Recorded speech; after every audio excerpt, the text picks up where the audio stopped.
The StopLoss Jones tube is a Pyrex tube that comes in a full range of lengths and has the traditional external flange and has the addition of an internal silicone flange, which seems to prevent extrusion.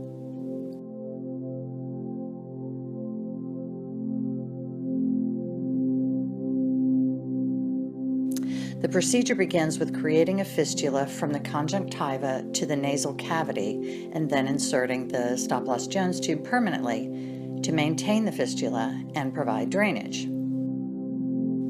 The StopLoss Jones tube system uses an individually packaged sterile sizing and insertion kit and the appropriate individually packaged sterile, unique StopLoss Jones tube, Pyrex tube with silicone flange.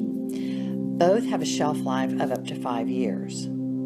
The silicone flange is securely bonded to the glass 2 millimeters from the distal tip of the tube. There is also an individually packaged sterile single-use removal set available if needed.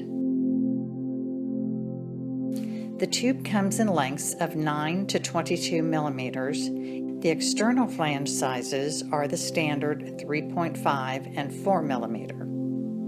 The most common tube lengths are 17 and 18 millimeters, but a typical range to have on hand is 13 to 21. Using the sizing and insertion kit, the surgeon will determine the appropriate size of the StopLoss Jones tube. This kit includes a guide wire with a sharp and a blunt end, a detachable button cap for the guide wire, a dilator with narrow and broad ends, and 4 dummy sizer tubes. The 4 sizers include lengths of 15 and 20 millimeters each at external flange diameters of 3.5 and 4 millimeters.